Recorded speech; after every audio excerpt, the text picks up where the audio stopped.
Hedley Thomas's exhaustive investigation into the 2013 murder of Shandy Blackburn shook Queensland's criminal justice system to the core. Through his podcast, Shandy's Story, Thomas revealed the Queensland Government's DNA testing laboratory had failed to properly test hundreds of crime scene samples, including Shandy's. I've gone back to the night of Shandy's murder and delved deep into her life to try to find out who killed this young woman and why. His reporting forced the government to set up a commission of inquiry, which has resulted in a major overhaul of the lab and the reopening of cold cases. 2022 also saw the culmination of Hedley's years-long investigation into the 1982 murder of Lynette Dawson, with her former husband Chris convicted of Lynn's murder. All of this has been reporting in the fine Perkin tradition.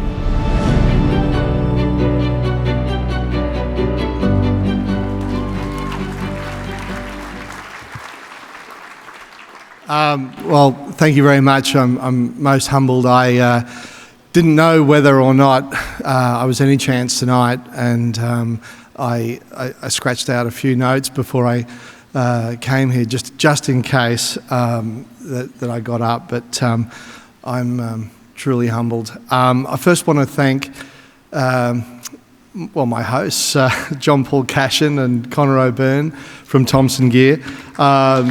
I'm on their table. They're great lawyers, and they keep me out of the defamation court most of the time. I've had numerous challenges with a number of these stories because of the obvious legal risk, and JP and Connor have just been heroic in looking after me, and I'm very, very grateful. Of course, my colleagues, Slade Gibson, the best audio producer in Australia in my view, Matthew Condon, Claire Harvey from The Australian, David Murray, Kristen Amiot, we all work together so closely, and Isaac Irons, who won a Walkley Award with me late last year for Shandy's Story, and I met him at the Kenmore Tavern. He's a journalism student who was so keen to help, and we got to know each other. I realised what a talent he was, and as a journalist now of 38 years myself, I feel like I can try to help mentor, train young journalists, and working with young Isaac just opened my eyes to the incredible ability and savvy and energy and enthusiasm of young journalists, and it was one of the great parts of that series for me. Michelle Gunn, the editor-in-chief of The Australian, has totally backed everything I do, even though when she asks sometimes, not in a pressing way, how long a story might take, and I say perhaps a year. And Christopher Dorr, my editor-in-chief before Michelle, again, outstanding. And Dr. Kirsty Wright, who is the bravest, smartest informant I've ever known, a DNA scientist who I found through an incredible act of investigative journalism. I Googled DNA scientist, Queensland. Kirsty Wright came up, and I started providing her with documents from the case of the murder of Shandy Blackburn, and she was reading those with growing alarm, and she said to me in mid-2021 that if this were published, we were on the cusp of exposing the worst forensic disaster in Australia's history, one which will change the course of the criminal justice system in Queensland when all the facts were flushed out, and she was right. She was a guiding light to me throughout the investigation into Shandy's murder in the sugar and mining town of Mackay in 2013. It was a brutal murder. It's still unsolved, but I'm hopeful that as a result of the work we've done, it might be solved. When I think about the bravery and the incredible storytelling skills of my friends and colleagues Chris Reason and Adele Ferguson, as well as so many other journalists who could have been up on stage, I think that just again reinforces how proud I am to be the Graham Perkin Australian Journalist of the Year. I just am so thankful to everybody for supporting that. But, I do feel guilty because this is an award bestowed on a single journalist, even though the work that we do is it's made possible by the efforts of so many, and they have been integral in helping to develop and produce what I've done. Most of all, though, I thank from the bottom of my heart my partner these past 30 years, my wife Ruth Mathewson.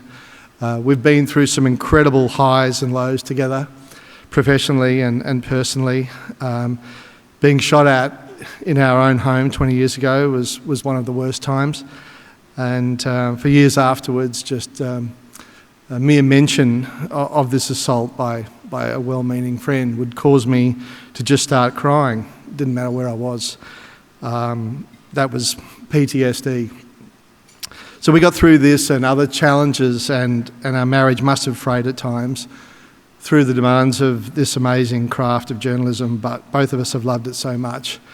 And just quietly, Ruth will say that she's drafted some of my most effective, hard-hitting story intros.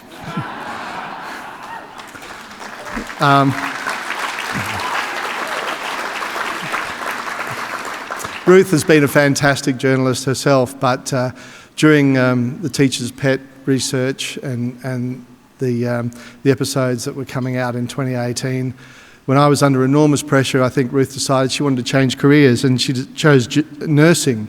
And it's amazing that after 3 years of full-time study, she then became a nurse, and she was working an all-night shift on the night before Chris Dawson's verdict was due.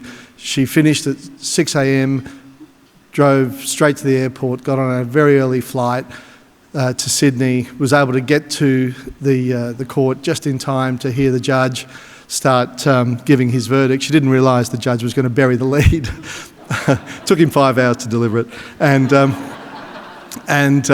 then at the end, utterly exhausted, she flew back to Brisbane to do another all-night shift, sleeping on the plane and elsewhere. So that's the kind of effort that my wife gives.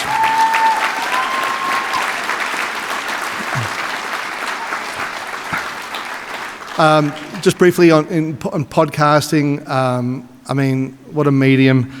I could not have imagined in 2017 that for the past 6 years that would be, everything that I would do. I remember when we were doing the Teacher's Pet, and I thought it might be 8 episodes. It ended up being 16, with the last one dropping on the day Chris Dawson was charged with murder.